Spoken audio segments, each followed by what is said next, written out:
तो आज क्या है यूपी की सुर्खियां। जी हां, आज अखबारों ने जिसे तवज्जो दी है उसमें मुख्यमंत्री योगी आदित्यनाथ का गोरखपुर में दिया हुआ भाषण है, जिसके कई पहलू सामने हैं। इसके अलावा अखिलेश यादव ने क्या कहा है ये बड़ा अहम है, क्योंकि एक तरीके से ये अखिलेश यादव और योगी आदित्यनाथ की चिर परिचित जो तकरार है वो दिखाई देती है।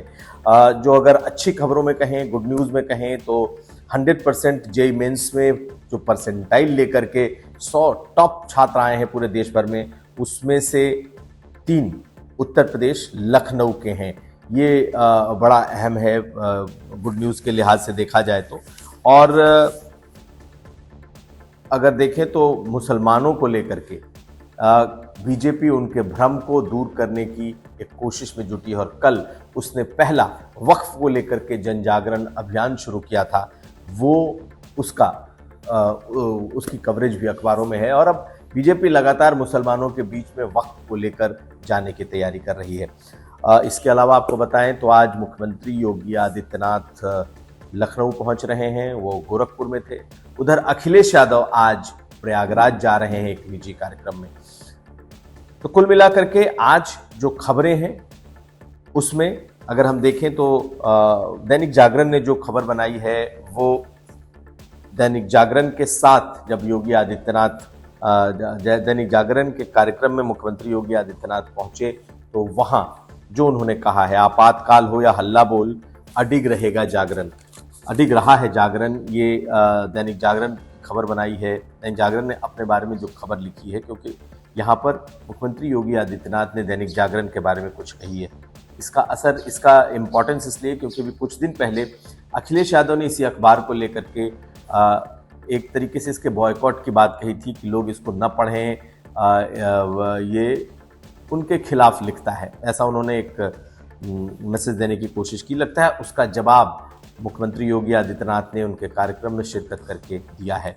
और फर्स्ट हेडलाइन जागरण ने इसी को बनाया है अगर हम देखें तो। और अभी हाल में अखिलेश यादव ने एक आरोप लगाया था कि बीजेपी और खासकर की योगी सरकार ने हरदोई मेडिकल कॉलेज पे पैसे खर्च कर रही है। जबकि बगल में सटा हुआ शाहजहांपुर है, जहाँ के वित्त मंत्री हैं, संसदीय कार्य मंत्री हैं सुरेश खन्ना, उनके यहाँ समाजवादी पार्टी ने दिया है मेडिकल कॉलेज, तो उसकी सुध लेने वाला कोई नहीं है।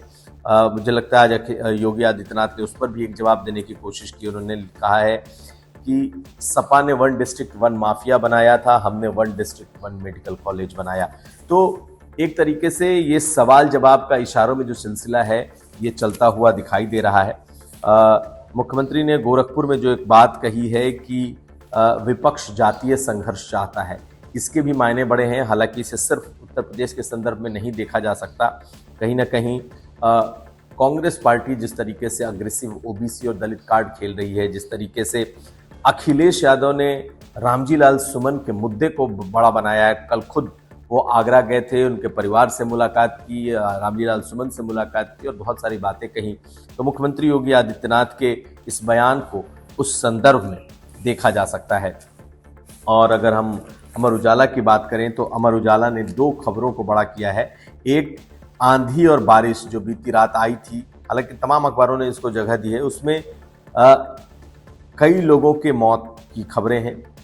मेरठ, मुरादाबाद में सबसे ज़्यादा तेज हवाएं चली थी, 7 की मौत अमर उजाला ने लिखा है। लेकिन जो गुड न्यूज़ है वो जेईई मेंस को लेकर है, और अमर उजाला ने सबसे पहले उसे ही अपने यहाँ तवज्जो दी है। 100% के साथ शीर्ष पर रहे 24 अभ्यर्थी पूरे देश में, और इसमें से उत्तर प्रदेश के 3 लड़के हैं, लखनऊ के हैं। तो ये अमर उजाला ने अपने यहाँ लीड बनाई है। तो अगर देखा जाए तो पॉलिटिकल खबरों के लिहाज से देखें तो मुख्यमंत्री योगी आदित्यनाथ और अखिलेश यादव के बीच एक जो वाद विवाद कह सकते हैं या आरोप प्रत्यारोप कह सकते हैं, ये साफ साफ हर दिन की तरह दिखाई दिया है। जबकि अगर हम पॉलिटिकल खबरों में देखें तो अलग से अगर एक ही खबर है तो वो है कि किस तरीके से बीजेपी मुसलमानों के घर जाकर वक्फ कानून को समझाएगी। इसे सभी अखबारों ने अपने यहाँ तवज्जो दी है। कल बीजेपी ने बाकायदा जन जागरण अभियान लखनऊ में शुरू किया, और जो बीजेपी का माइनॉरिटी सेल है यानी कि मुस्लिम मोर्चा है, अल्पसंख्यक मोर्चा है, वो इसे लेकर के घर घर जाएगा। बीजेपी के कार्यक्रम अमूमन अगर वो कोई कार्यक्रम हाथ में लेती है तो उसकी कोशिश होती है कि वो घर घर पहुंचे, लेकिन मुसलमानों के बीच में इस बिल को लेकर के इतना खौफ है, डर, या यूं कहें कि इतनी ज़्यादा भ्रम की स्थिति है कि क्या वो बीजेपी के माइनॉरिटी सेल या अल्पसंख्यक मोर्चे की बात सुनेंगे। ये इम्पॉर्टेंट है। कल राधा मोहनदास अग्रवाल ने बाकायदा प्रेस कॉन्फ्रेंस की और उसमें वक्फ संपत्तियों को लेकर फिर हमला किया है कि कांग्रेस और समाजवादी पार्टी के लोगों ने ज़्यादातर वक्फ की संपत्तियां लूट ली हैं और उसमें मुतवल्ली कांग्रेस और समाजवादी पार्टी के लोग हैं, और इसी वजह से कांग्रेस पार्टी जो है वो बहुत ज़्यादा इसके खिलाफ, कांग्रेस पार्टी इसके समर्थन में है, सपा इसके समर्थन में है। उधर अखिलेश यादव आगरा पहुंचे तो आगरा में उन्होंने उनके साथ बड़ी तादाद उनके समर्थकों कार्यकर्ताओं की थी, जो कि सैफई से लेकर के आगरा तक चला है और अधिकांश अखबारों ने बाकायदा इसे अपने यहाँ कवरेज भी दी है। तो रामजी लाल सुमन के घर पहुंचे थे अखिलेश यादव और उन्होंने जो कहा कि ये जो शक्ति प्रदर्शन है, खास करके शक्ति प्रदर्शन की बात उन्होंने करनी सेना के सड़क पर उतरने, तलवारें और बंदूक लहराने को लेकर जो बातें कही थी, अखिलेश यादव ने उसे एक दिशा देने की कोशिश की है। कहा कि ये सत्ता संघर्ष से उपज है, ये शक्ति संतुलन, यानी कि दिल्ली और लखनऊ के बीच जो एक सत्ता का संघर्ष चल रहा है, दरअसल ये उसकी उपज है कि आज करनी सेना या इस जैसे सेनाएं या इस तरीके के संगठन आज तलवारें लहरा रहे हैं। ये दिल्ली और लखनऊ के बीच के सत्ता संघर्ष की तरफ उन्होंने इशारा किया है। और एक जो बड़ी खबर इस लिहाज से बनती हुई दिखती है, दरअसल उसे नवभारत टाइम्स ने छापा है और नवभारत टाइम्स ने अखिलेश यादव और रामजी लाल सुमन को जो धमकाने वाला करनी सेना का कार्यकर्ता था उसे अरेस्ट कर लिया गया है। ये खबर नवभारत टाइम्स ने लगाई है, छापी है और लिखा है कि ये अलीगढ़ का रहने वाला मोहन चौहान को सुबह देर रात गिरफ्तार किया गया है और इसने रामजी लाल सुमन की हत्या करने वाले पर 25 लाख का इनाम रखा था। यही नहीं, अखिलेश यादव के बारे में भी किसी शख्स ने बहुत अनाप शनाप सोशल मीडिया पर बोला और लिखा था। तो इस पर जब एफआईआर हुई और उसके बाद इसकी गिरफ्तारी हुई है और ये माना जा रहा है कि चूँकि अखिलेश यादव ने इसे बड़ा मुद्दा भी बना दिया और उसके बाद से इसकी गिरफ्तारी हुई है। तो कुल मिलाकर के मुख्यमंत्री का जो दो बयान है कि जातीय संघर्ष चाहता है विपक्ष, और अखिलेश यादव का ये बयान कि जो करनी सेना की सड़क पर उतरकर तलवारें लहराने की जो वजह है, दरअसल वो दिल्ली और लखनऊ का सत्ता संघर्ष है, इसे सभी अखबारों ने अपने यहाँ जगह दी है। जो हमने चर्चा की गुड न्यूज़ के बारे में कि जेईई मेंस के रिजल्ट में लखनऊ ही यूपी टॉपर है, यानी लखनऊ का जो यूपी का टॉपर है वो लखनऊ का है। 3 टॉपर में उत्तर प्रदेश के हैं। इसे लगभग सभी अखबारों ने अपने यहाँ जगह दी है। अगर हम दैनिक जागरण की खबरों को खंगालें तो दैनिक जागरण ने कुछ और खबरों को अपने यहाँ दी है और सबसे जो इम्पोर्टेंट खबर है वो फॉलोअप है उस कल की एक क्राइम स्टोरी का, जिसमें मेहंदी लगाने जा रही एक लड़की की हत्या करने की बात सामने आई है।